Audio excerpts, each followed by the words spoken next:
In the heart of the safest place through which thousands of travelers pass daily, where everyone is racing against time. And everything is monitored with the latest security systems. Cameras cover all angles and security is always on alert. A series of crimes occurred that puzzled the investigators. Only one man, with quiet steps and a mind without limits, managed to steal millions of dollars from inside the airport without leaving any trace or evidence. No fingerprints, no witnesses, not even suspicions surrounding him. He was not an ordinary criminal. He was a genius in disguise and planning.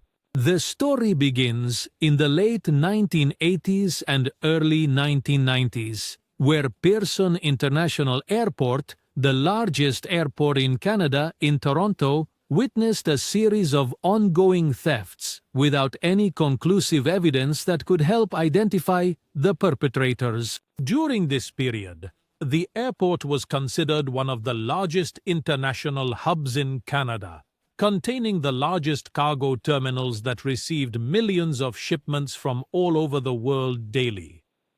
Shipping operations were continuous without interruption, as goods were stored in vast warehouses.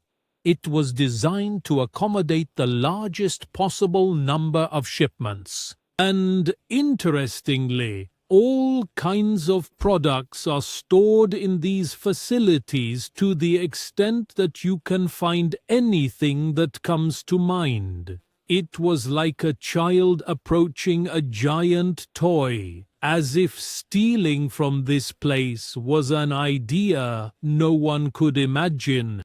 But anyone who thinks of doing so will face extreme difficulty and will be immediately caught upon exit, thanks to the strict security measures at the facility protected by about 100 police officers. However, in the late 1980s and early 1990s, the airport management discovered that many pallets containing luxury products had inexplicably disappeared, including cameras, hard drives, computers, and many other products and goods.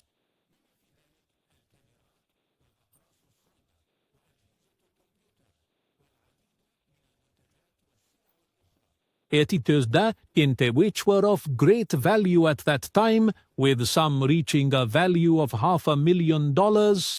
Immediately, the police promptly formed a team to investigate how the thieves managed to bypass the strict security measures at the airport and transport the heavy steel goods without being noticed. Everything was secure within the airport perimeter, despite the presence of surveillance cameras in every corner, in addition to security guards checking identification cards first to ensure their validity before allowing entry. However, the thieves were able to sneak in and smuggle without being noticed. Despite all these precautions, shipments of goods continued to disappear for years, and police investigations were completely futile. They made a great effort to stop these thefts, but ultimately failed to make any progress. The case was complicated for several reasons, including that the stolen items were usually discovered very late by the airport management. As mentioned earlier, the facility was extremely large, and tracking all the details of the stolen goods is very difficult. In addition, the enormous volume of daily shipments complicated the monitoring of entry and exit. Also, in the 90s, there was no effective inventory management system, making the process like searching for a needle in a haystack. The police are also informed too late, which complicates their task. They reported that the police often receive the call a week after the incident occurs. This delay in informing the police makes it difficult to investigate the incident. This means that any evidence that could have been collected from the crime scene has disappeared. Where will the police start the investigations when there are no leads or evidence to begin with? However, there were the warehouse employees, and although the police were unable to get anything from them, they were extremely cautious and selective in some of their answers. These workers were like a family or a gang who knew each other well. Because they worked together for many years, this means that even if the police thought about infiltrating their ranks, it would be difficult to penetrate their closed world.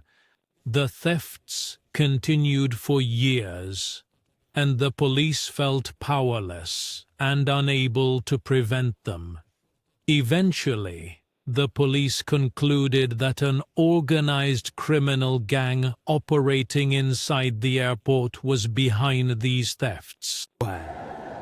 And they believed that carrying out such operations required a lot of work and time, and the thieves must be aware of all the fine details.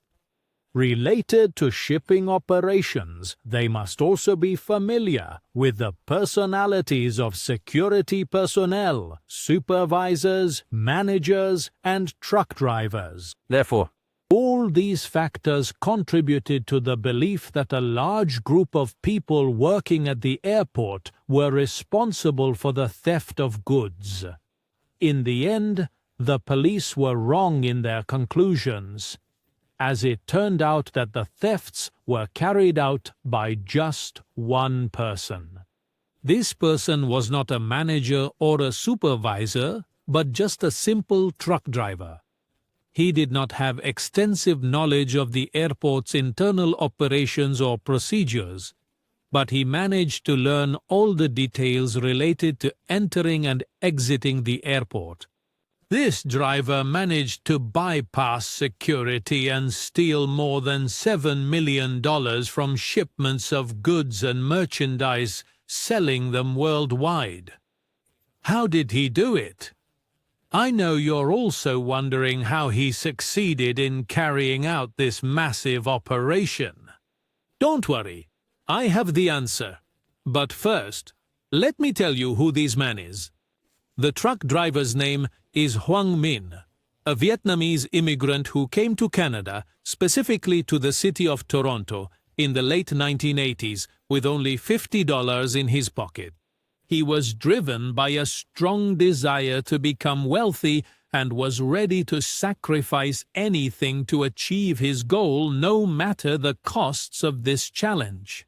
Hul Mong began gradually integrating into the local Asian community, treating people kindly, which made it easy for him to make friends.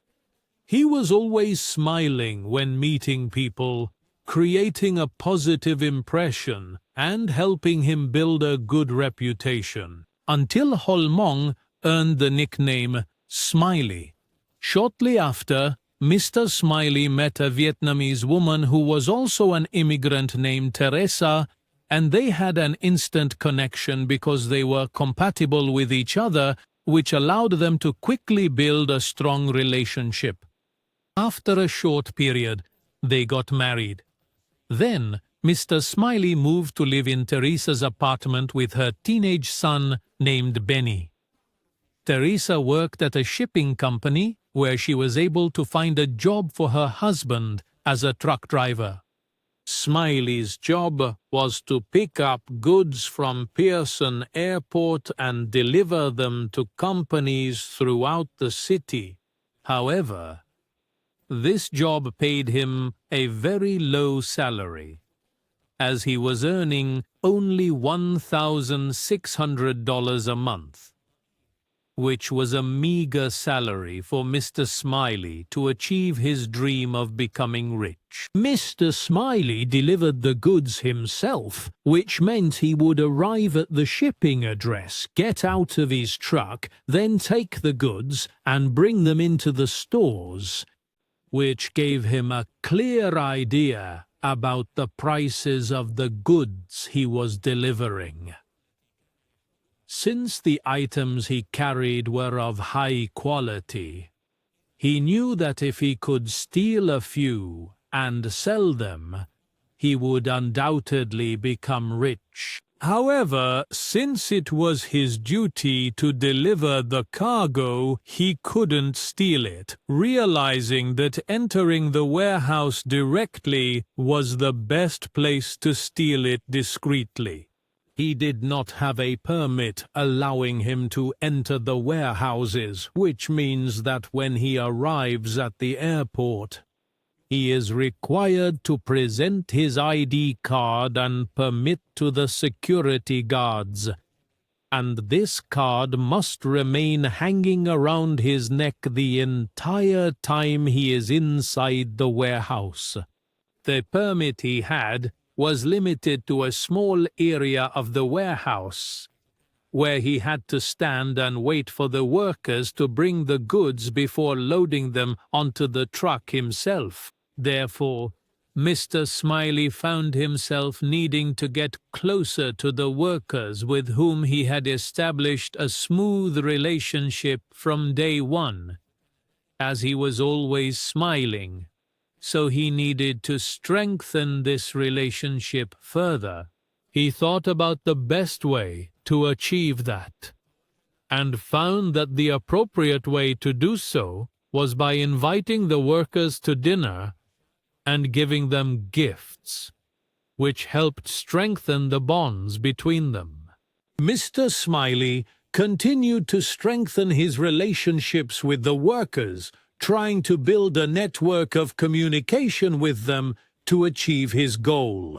One of the things he specifically focused on were the workers who were in dire need of money more than others, as well as the workers who had loans and bills they needed to pay. He was completely sure that this group of workers would be the easiest target for him.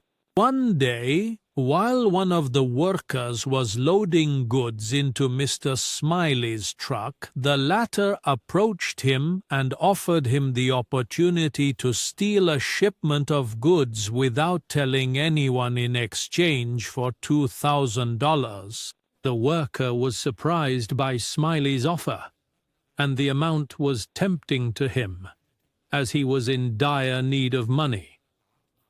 He accepted the offer immediately because he knew they wouldn't discover the missing goods until a long time had passed, and no one would be able to trace them.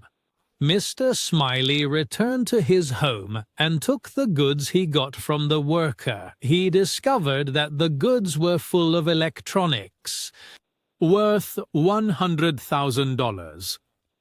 For him, this is already a successful investment. He paid $2,000 to earn $100,000. But the problem he faced was that he needed buyers for these products. So, Smiley started building relationships with electronic store owners and offered them the goods at reasonable prices lower than the prevailing market rates. And of course, they accepted the offer and bought all the goods from him. On another occasion, Mr. Smiley paid one of the workers money to allow him to load an additional shipment of goods. This time, the goods were sealed, which were of course less valuable than the previous electronics, but they were still profitable, and he managed to sell them to some of his friends and acquaintances at low prices, as is usual in theft operations. Things continued as they were, and his network of relationships developed with the workers he bribed to help him with the thefts, as well as with the store owners, or people to whom he sold the stolen goods. And so, his empire began to grow. However, despite that, he faced a big problem because the stolen goods were being transported randomly without any prior planning. He had no idea what kind of products he stole, whether electronics, clothes, or something else. In other words, every time he steals a shipment, he gets new products, which always forces him to continuously search for new buyers who can purchase these goods, making his retail operation somewhat complicated. To solve this problem, Smiley decided to work with his wife, who was his partner in his theft operations. They both worked at the same company we mentioned earlier, so his wife used her position to obtain sensitive information. Teresa had access to precise information and details about incoming goods, as she could inform Mr. Smiley about the shipments that arrived, their value, and the area where they would be stored. Thanks to the information provided by Teresa, Smiley carefully studied the goods before stealing them and to which warehouse they would go. He compared this information with the lists of employees he knew he could bribe. In this way, his thefts became more organized, making it easier for him to sell the goods quickly. The stolen goods were sometimes sold easily even before they were stolen. And in order to increase his profits and expand his empire, Mr. Smiley began targeting expensive goods. However, the more goods he stole, the more problems he faced due to the large and massive amount of stolen goods, which made their distribution difficult and complicated. Therefore, he decided to add his stepson Benny to his partners in crime. Mr. Smiley treated him like a real son. Benny also respected him greatly. Benny took on the task of distributing electronics and computer accessories and proved himself to be an excellent salesman, even better than his adoptive father. Benny established his own relationships with computer store owners to gain their trust, and he used to present invoices and business cards with his alias, Juyang, to appear as if he was working for a legitimate shipping company, even though this company did not actually exist. As a result, most store owners believed they were undoubtedly buying legal goods from a reliable source. Despite Benny's ability to sell the stolen goods, naturally and without problems, and in a short period of time, yet Smiley began facing storage issues due to the successive theft operations that led to an accumulation of goods, making Mr. Smiley in need of a safe place to store his merchandise.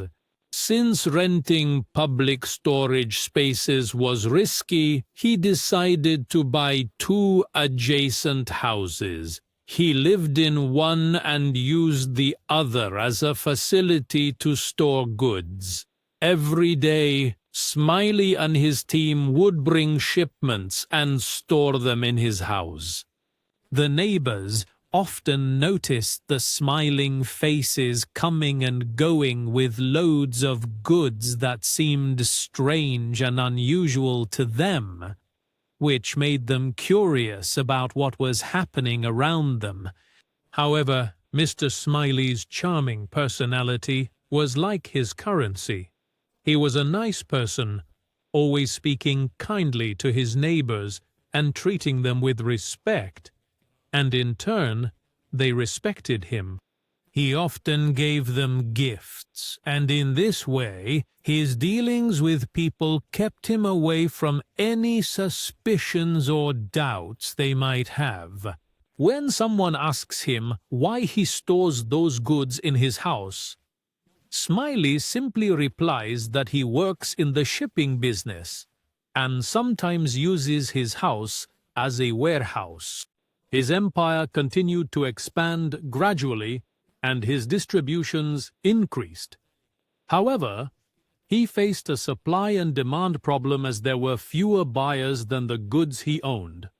so all the goods were surplus in his house. Fortunately, that period in the late 1990s marked the beginning of the Internet revolution, with a range of websites emerging, including eBay, which became a platform used for buying and selling anything from anywhere in the world, and it offers the ability to register without needing identification, valid bank accounts, or correct addresses. All that mattered was the buyer's satisfaction, regardless of how the product was made or where it came from.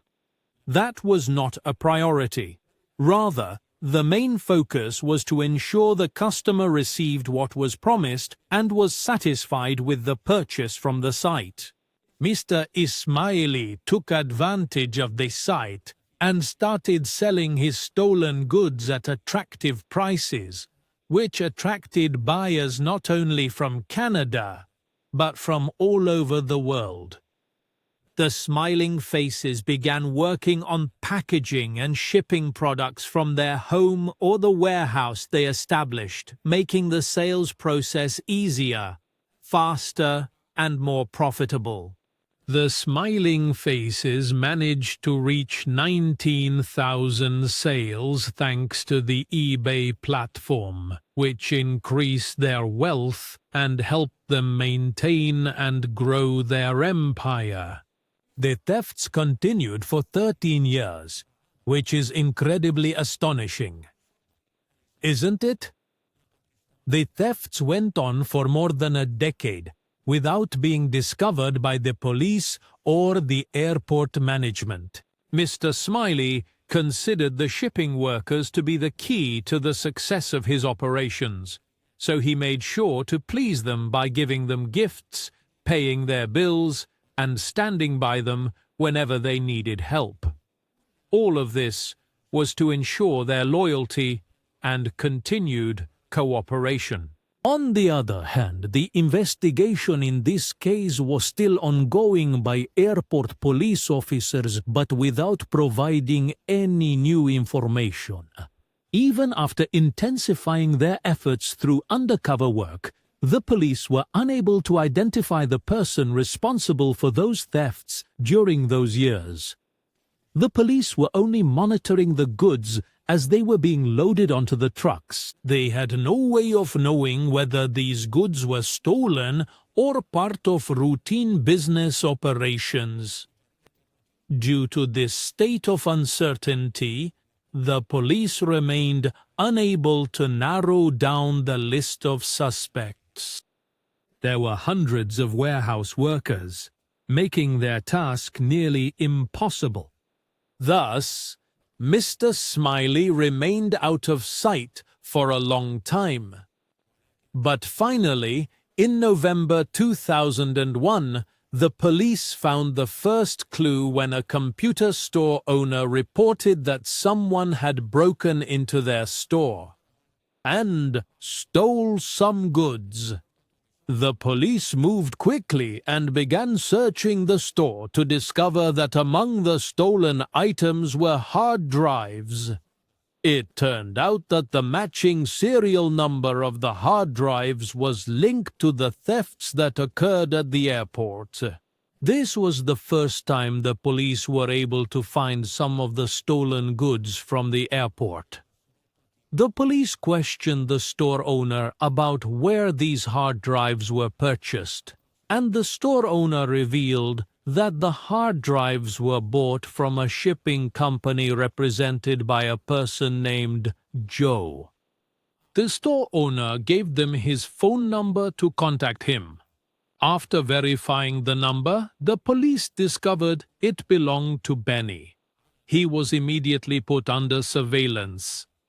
The surveillance greatly assisted the police as the operation was very intensive and resulted in the discovery of many facts. The police spotted Penny collecting goods from their home and saw a wall of goods. When the garage was opened, the police finally realized they had found the thief they had been searching for over the past years. Then they discovered that the homeowner was Mr. Smiley. The police delayed making the arrest until they gathered enough evidence to build a strong case.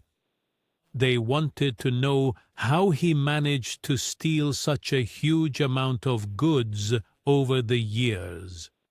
A team of investigators was fully assigned to this task, and they kept watching Mr. Smiley 24 hours a day, 7 days a week.